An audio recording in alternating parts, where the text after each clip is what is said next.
Hello, everyone. I hope you are having a fabulous evening, a terrific Tuesday, and that you are enjoying this October weather. I don't know about you, and I keep saying it, so you're probably like, Alyssa, it's a broken record, but it's no longer a bajillion degrees. And I think today the high was 85. So I was like, oh my gosh, I need a sweater. So I hope you are enjoying this weather as much as I am and that you are having a wonderful evening. Today was fabulous. The kids were great. The teachers were great. And let's really talk about why we're here. So, for the last couple of years, I have really been trying to understand the science behind adult motivation because let's face it, adults are hard, and leading adults can be extremely hard, especially when you are not quite sure what motivates those adults. And so, yesterday, I briefly introduced the arc of motivation, especially when it comes down to self determination theory. And so, my questions to you are real quick, do these situations sound familiar? So, you have been trained in a very specific coaching protocol. Maybe it is Jim Knight's impact cycle. Maybe you're going through Diane Sweeney's student centered coaching. Maybe you're using Get Better Faster on your campus, but you have been trained on this very specific protocol. You go in, you're doing the work, and nothing's happening. And I'm going to tell you right now, I've been there. I have sat right alongside teachers and I have maybe gone through the exact protocols that I was trained to do in my district, on my campus. But even those moves were not enough. Something was still blocking and hindering teacher progress because what I noticed is the teacher's just not really motivated. They're seeing coaching as just an extra thing they have to do. Sometimes they would do it because they're like, oh, Alyssa, I love you. Sure, I'll do it. But their heart wasn't in it. Or they were just thinking, I want nothing to do with coaching. I ain't got time for it. We ain't going to even go there. Maybe you talk to teachers and they're just like, nah, I'm good. I don't need anything. But I'm going to tell you right now, this is what I equate it to. I hope you've never been in this situation. But if you have lost a loved one and someone comes up to you, maybe a good friend, someone you know, and they're like, oh my gosh, what is it that you need? Well, in that moment of grief, you don't know, and you really can't compile your thoughts in that moment. You really are just like, I don't know what I need. I'm good. I really am fine. However, we know that things aren't fine. And so maybe in that moment, teachers just don't know what they need. And maybe they're not even motivated to grow at that particular instance. And then sometimes adults just shut down. I have worked alongside teachers where it was just considered an additional thing to do, to have this goal, to work towards it, when they're just like, I don't have time for that. I'm so overwhelmed because I have this, and then this is happening. I don't want to do anything extra. But in the back of your mind, you're thinking, man, if you took the time to grow in this area, half of that stuff would be taken off your plate. Or sometimes we work with educators where it's just like, what we've been doing is already working. It's been working forever. Ain't no need to change it. Status quo is accepted and it's actually preferred. So does this sound familiar to any of you? Maybe you're not even in the education world and watching this. I know I have some audience members that are office managers or they are managers of companies. Like I have people reach out to me and they're like, okay, yeah, we need to know about this adult motivation. Maybe some of this sounds familiar to you as well. Well, I am here to tell you, it's not all lost. It is not completely lost. There is a science behind what motivates adults. And yesterday, I went over these questions a little bit, and that often you might hear teachers or instructional coaches or administrators might ask, why do they keep telling me they don't need help with anything? And that kind of goes back to what I mentioned earlier. Sometimes we just don't know what we need help with. How can I make them want to implement the feedback that I provide? Why are they so stuck in doing things the same way? And how can I hold team members accountable, especially if we need to get some things done and ain't nobody working?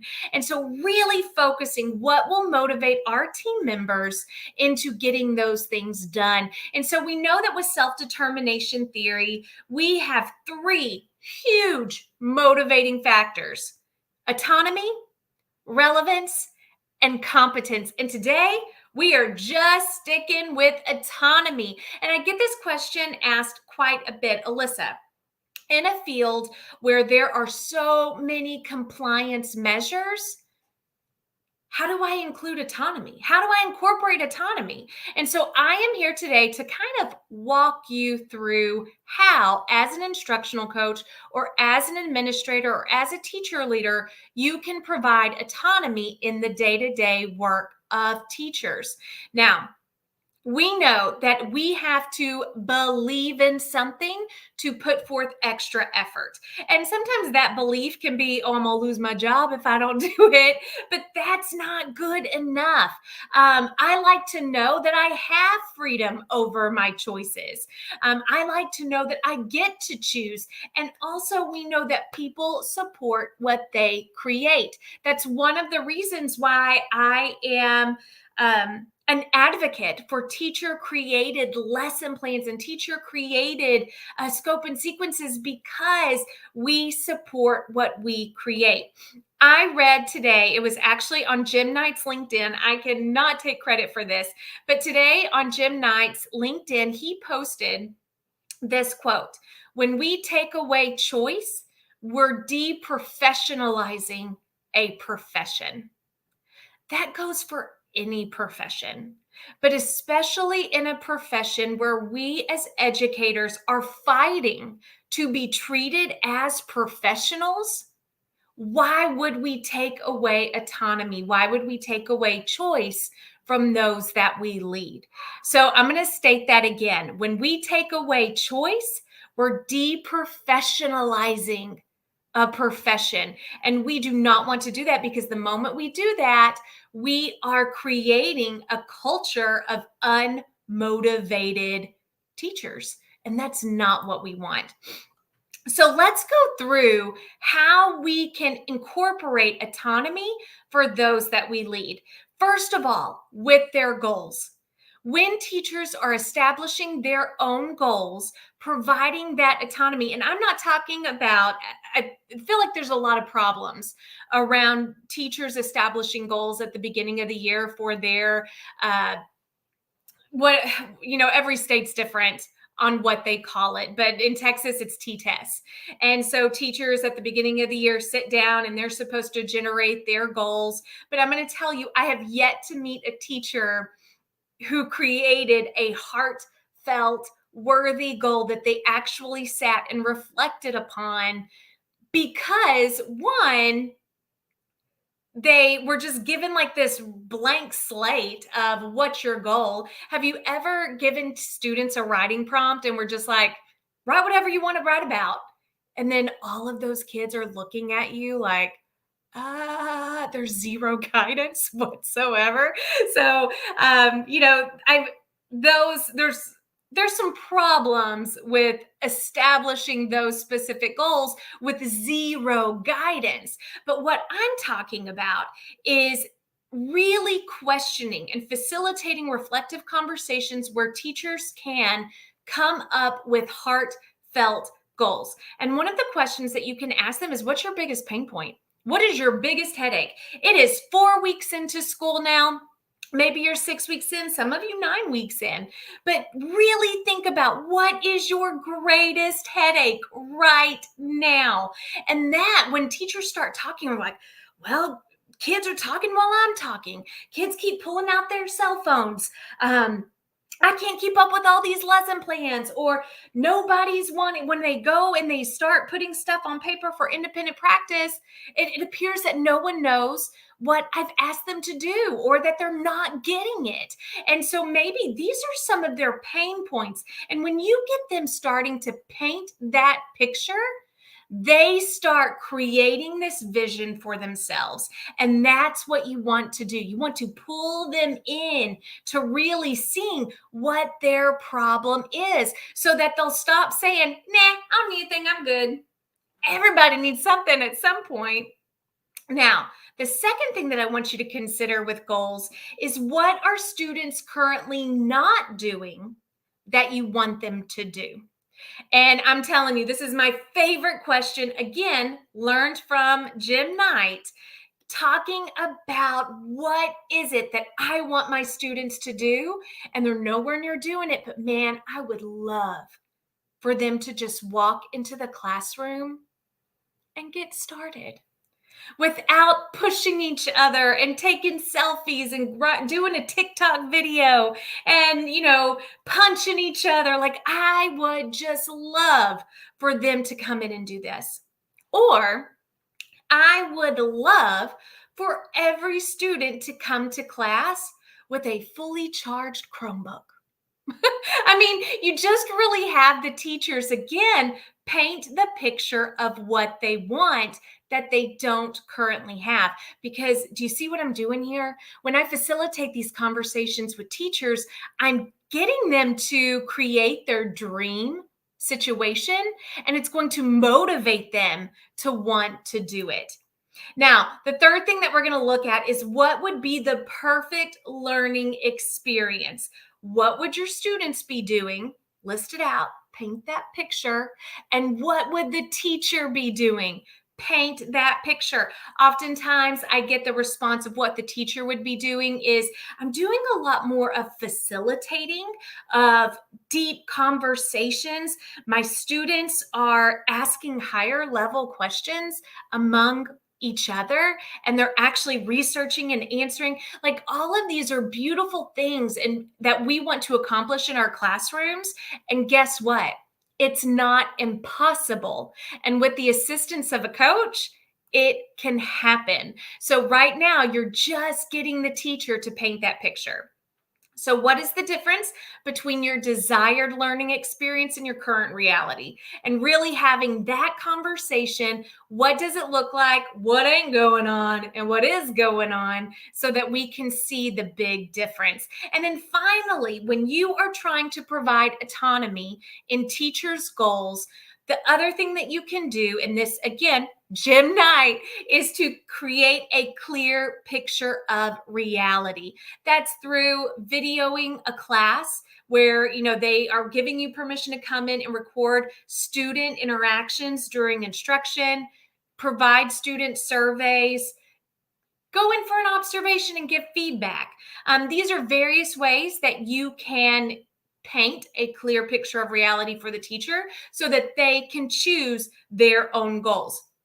It is problematic when the administrator or the coach chooses the goal for the teacher.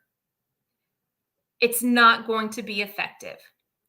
What we need to do is facilitate conversations around reality, what they want, what they need, so that there is more motivation to accomplish it. Because when we are asking someone to work towards a goal, we're not just asking them to, hey, learn a little bit and implement it.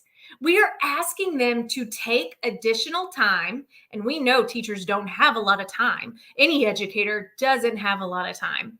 We are asking them to be vulnerable, which, I'm sorry, but as an adult, as a teacher, you are working with egos. I always say this on the campuses that I go to throughout the week. When you work with adults, you're working with egos. Most of them have multiple degrees. They have been teaching for a while. They have had some great successes. They've had some not great successes. But when you are dealing with egos, you need to facilitate those conversations to where they are choosing their own journey. You're not choosing it for them. Because if I'm going to ask someone to be vulnerable with me, then they need to feel comfortable with me. It needs to be something that they're really willing to work on. If I hand it to them and then I ask them to be vulnerable, and they're like, but I have 3 degrees. I have been teaching for 20 years. And why do I need to be vulnerable? But if they choose their goal, they know why they need to be vulnerable. So, I don't mean to beat a dead horse here, but I really want to emphasize teachers deserve the right to choose their own goals. And just like Jim Knight said in his quote, when we remove choice, we are deprofessionalizing the profession. We need to trust the adults that we have the privilege to lead. Now, let's talk about the second way we can incorporate autonomy into the teacher's coaching cycles: lesson plans. People support what they create. When we remove the creation, we hinder the teacher's understanding of the lesson itself. That actually grows competence. If they are not part of the creation, they don't fully understand the content, no matter how much they study it. So, if anyone is watching who's part of our legislative session and you're looking for state mandated curriculum, I do want to just let you know people do not fully comprehend unless they are part of that creation, that we are wanting people to support lessons. If we're wanting them to support curriculum, they need to be a part of the creation of it.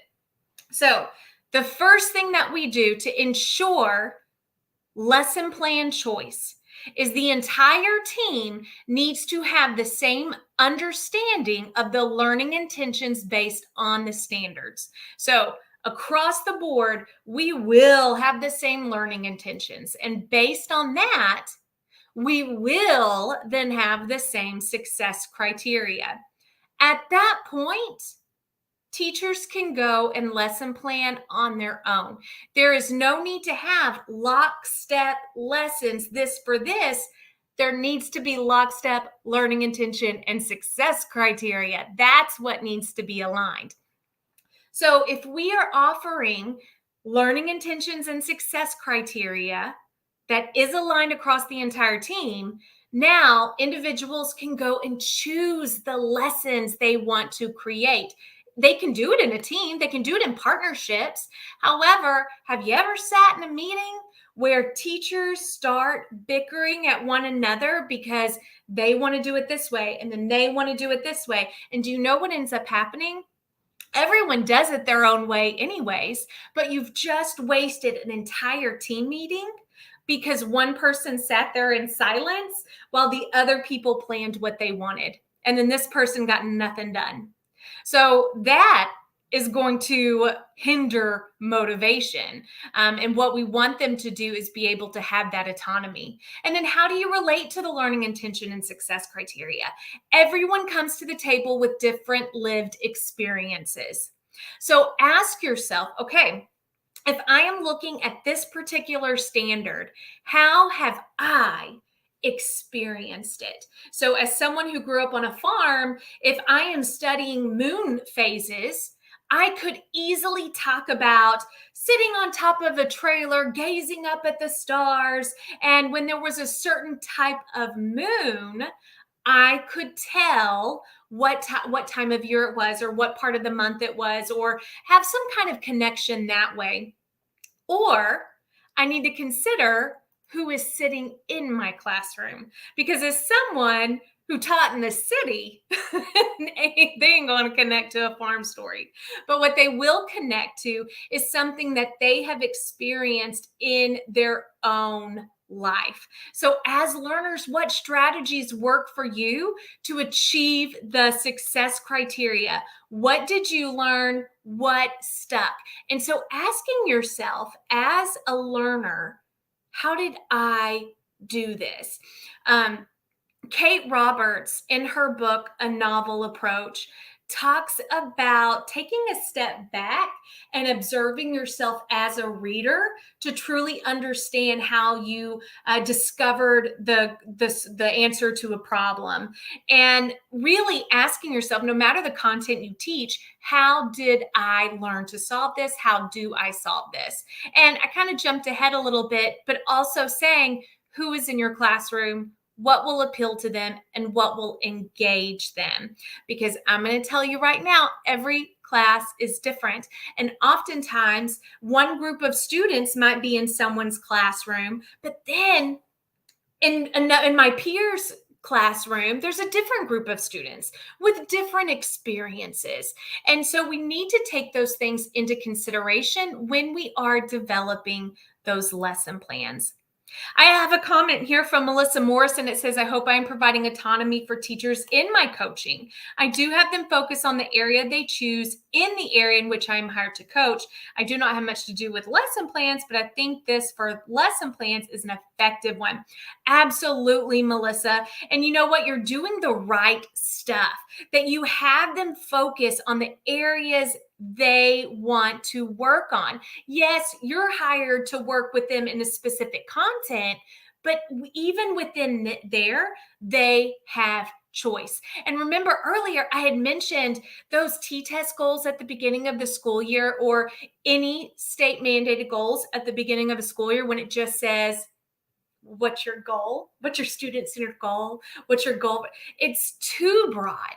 And so we give them freedom within form, essentially, where there is this guidance. There are these questions. So even notice when we are looking at the different ways that we can provide choice in lesson plans, there's still form here. It's freedom within form.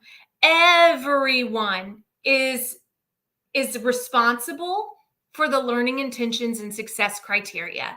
That is how we guarantee a viable curriculum for all learners. So whichever classroom they're going to be in, everyone's held to the same standard. But then we have freedom of how we get our students there. And that is where the coaching magic can happen. And teachers are motivated to create those things either on their own or with a partner. I mean, sometimes the whole team might want to do it, but there is choice, and they are not mandated to do the exact same lesson as their peers. Because again, when we remove choice, we are deprofessionalizing the profession. Now, our final stop for tonight is strategies. And I'm not talking about like strategies of how do you find theme in a text or how do you solve for why. What I'm talking about are strategies that are going to impact pedagogy in the classroom. They are going to impact student learning. So motivate adults through letting them choose the strategy they want to use. When we position teachers as the decision makers, they automatically will have more trust in you. Remember, you are the Yoda of their journey. They are the hero. You are just the guide. They should be the decision maker. So the first thing you're going to do is just look at what is the teacher's goal, which they already created on their own. You didn't give it to them. This was of their own choosing. What is the lens of focus you want me to have when I walk into your room? So last week I was in a school district and we were doing a coaching lab.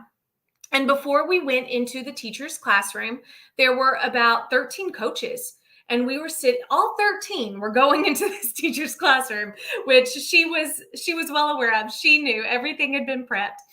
But we had asked her about her goal. The coach on that campus had talked to her about her goal and had asked for permission. What is the lens in which you want us to focus? The teacher chose the lens. It was based on her goal. I want to repeat that, or kind of like show you the connection. If I ask the teacher for permission on what I can provide them feedback on, and they tailor it towards their goal, I am automatically helping to reduce overwhelm. Why? Because I'm not the only person giving them feedback. Someone else is probably an administrator is going to come in and give them feedback. A department chair might come in and give them feedback. A coordinator might come in and give them feedback. Students are going to give them feedback. But if they are only giving them feedback on the lens in which the teacher has given them permission, you're reducing the amount of noise that is coming at them. That is super powerful. So, that right there, my friend, is a choice that you are going to provide them when it comes to the strategies that you will then suggest. Now, the next one is, oh, I went the wrong way. I'm so sorry. I keep doing this. All right. The second one, what are the facts? When you go into the classroom, avoid judgmental language. I want you to just give them the facts. You had 37 students in your classroom. You asked 5 essential questions during that class period. During that class period, you asked 5 essential questions. Out of those 5 questions, on average, only 10 students responded. That right there is non-judgmental. It's not saying we need to work on questioning strategies. It's not saying your kids are not engaged. They are not working. You need to do this, this, and this. We are just stating the facts, because then when you state the facts, you are going to inquire to inspire, and you are going to ask questions that elicit reflection. So if I'm asking them, if I'm stated those facts, there were only 10 students on average out of 37 who responded to 5 questions. Some questions that I could ask to elicit reflection is, what do you think would get more students involved in responding to the questions? How can we increase student participation and get them engaged in a really rock solid discussion? So, as you're asking these questions around the facts that the teacher gave you permission to provide, they're starting to think of ways to solve their own problem. Bam, you are strengthening motivation, adult motivation. Let's say you're not in the education world and you're like, okay, how does this apply? Same thing. When you are providing feedback, you state the facts, you ask questions to elicit reflection so they start generating their own solutions. One thing that we are noticing, and I hear it all the time, I hear it from my family, I hear it from the older generation. Well, people just don't know how to problem solve these days. Well, guess what? Asking these questions is going to foster problem solving muscles in our brains. Then, after we inquire to inspire, we are going to provide 2 to 3 strategies out of our tool belt that could solve their solution. And what I like to do is ask them first, are you okay if I show you a couple strategies that would fit alongside what you're saying? Usually I get a, yes, that's great. I've never gotten a no. Let's just say that I've never gotten a no.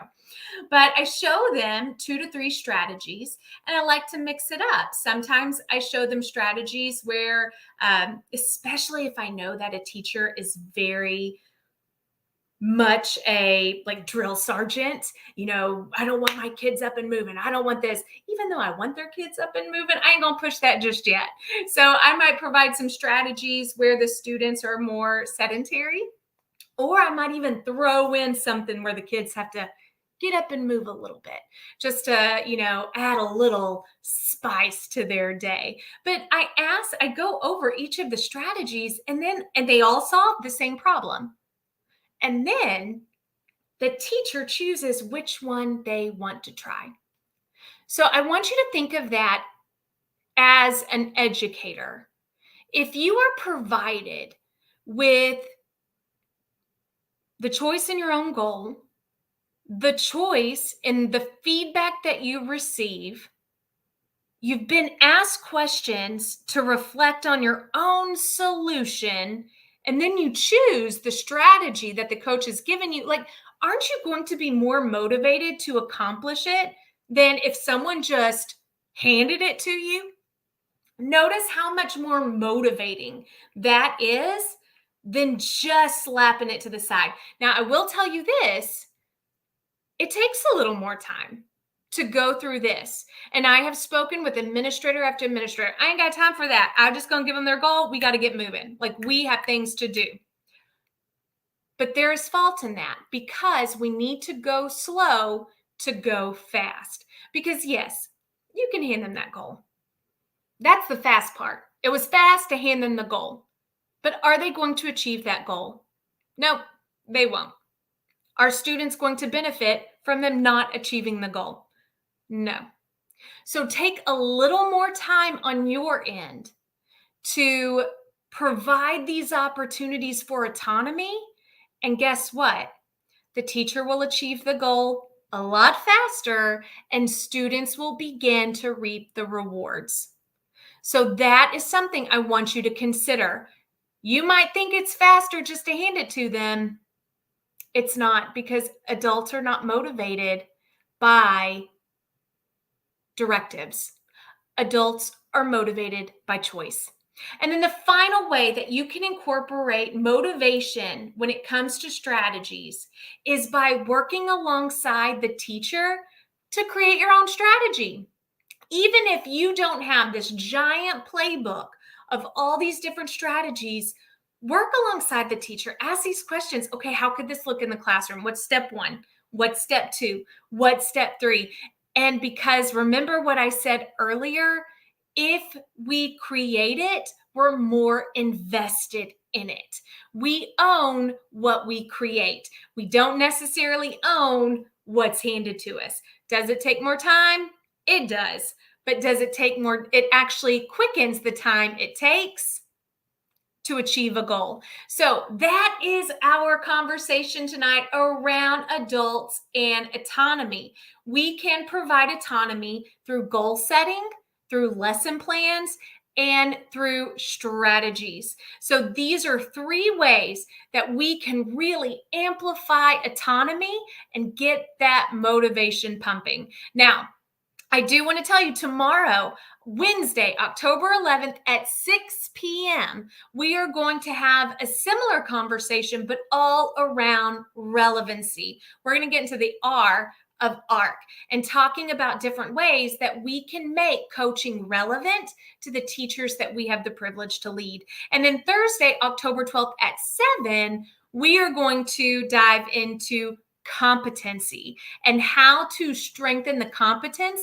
And what I mean by that is really ensuring that teachers feel secure because they know the what and the how, and that they can achieve that goal and they're motivated to work towards it.